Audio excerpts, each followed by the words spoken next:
El dictador socialista Daniel Ortega está encarcelando a sus rivales de la oposición nicaragüense de cara a las elecciones del próximo 7 de noviembre. Pero ¿cómo ha conseguido Daniel Ortega convertir a la democracia nicaragüense en una tiranía que encarcela a los opositores? Veámoslo. El tirano sandinista Daniel Ortega está encarcelando a todos sus rivales políticos de cara a las próximas elecciones del próximo 7 de noviembre en Nicaragua. Evidentemente, si no existen opositores que concurran a esas elecciones porque han sido encarcelados, Ortega ganará incuestionablemente esas elecciones a las que solo se presentará él. Se trata de la típica estrategia de todos los tiranos: reprimir a cualquiera que le haga sombra hasta que solo quede uno, y ese uno, claro, se proclame vencedor de la farsa electoral que haya tenido lugar. De la represión política que está teniendo lugar en Nicaragua, sin embargo, me interesa destacar cómo la ausencia de separación de poderes dentro de un Estado conduce inevitablemente a la tiranía, porque todo este proceso al que estamos asistiendo, todo este deplorable proceso de arresto de los opositores a Daniel Ortega al que estamos asistiendo, es simplemente la consecuencia de que todos los poderes del Estado han terminado concentrados en la figura de Daniel Ortega, con lo cual se ha convertido, cómo no, en un tirano. Primer paso para reprimir legalmente a la oposición cuando has devenido un tirano, es decir, cuando concentras todos los poderes del Estado: ordenar al legislativo que apruebe legislación que persiga los delitos de pensamiento, los delitos de opinión, y que los persiga además con dureza, es decir, que esos delitos lleven asociados sanciones durísimas. Eso es justamente lo que hizo Nicaragua a principios de este año. Tipificó los delitos de odio sin especificar exactamente qué son delitos de odio, con cadena perpetua.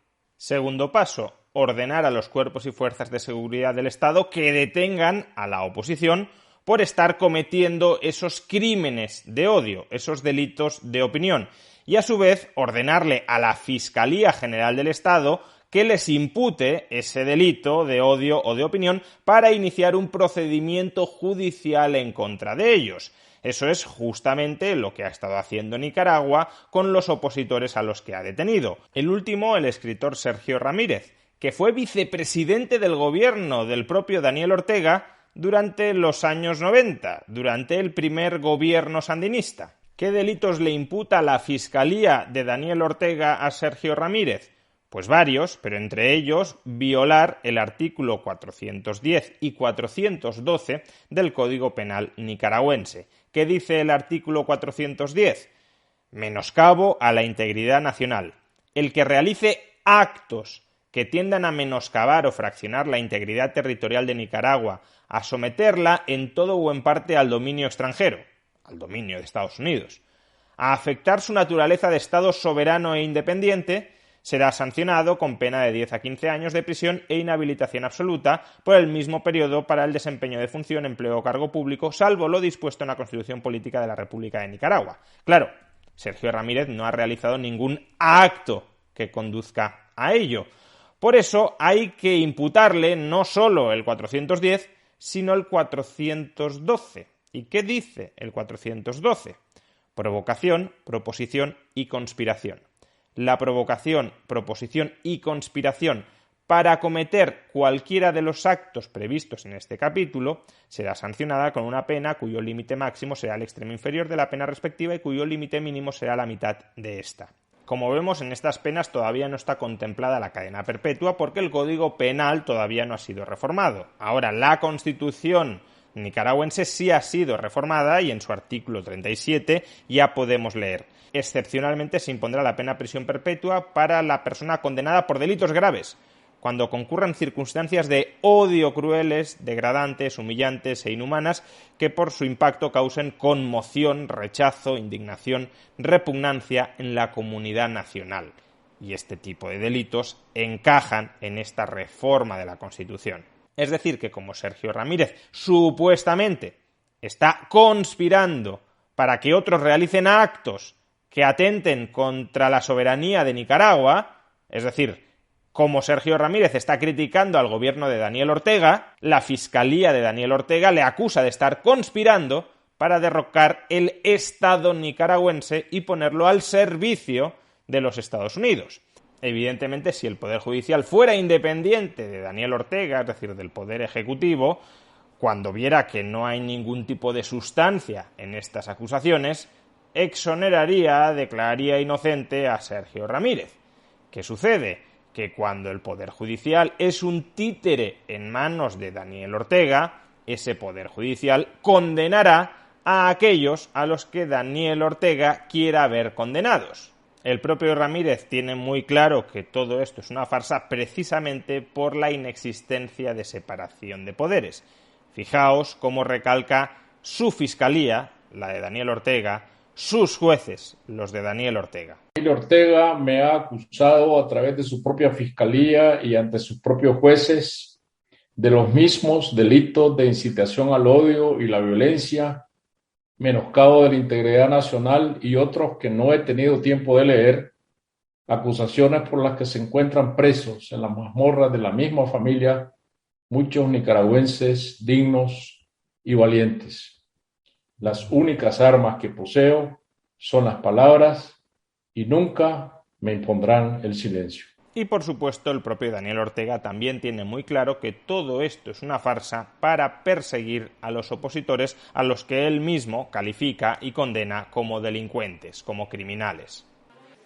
Entonces aquí no estamos juzgando a políticos, no estamos juzgando candidatos, aquí se está juzgando a criminales que han atentado contra el país, contra la seguridad del país, contra la vida de los ciudadanos, al intentar nuevamente organizar otro 18 de abril, otro golpe de Estado. Así se instituye una tiranía desde la apariencia formal de democracia.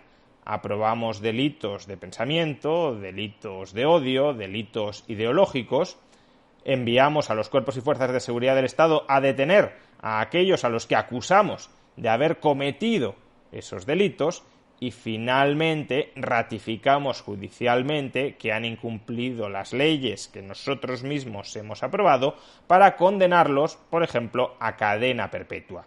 Lo único que falta para que todo esto termine de funcionar bien, termine de funcionar de manera engrasada y pueda continuar en el tiempo, es conseguir una cierta legitimación interna y externa a las prácticas tiránicas, pero con apariencia democrática, que está desarrollando un Estado, en este caso el Estado nicaragüense. Si la mayoría de la población interna está convencida de que estas acciones no son acciones represivas, sino que son acciones dirigidas a salvaguardar la paz contra unos delincuentes que estaban atentando contra la misma, y si el resto de estados extranjeros, además, ratifica que efectivamente el Estado nicaragüense sigue siendo una democracia porque únicamente lo que está haciendo es cumplir con la ley que internamente se han dado sus ciudadanos, pues entonces esta represión contra la oposición puede durar sine die. Por eso no basta con que el tirano concentre todos los poderes.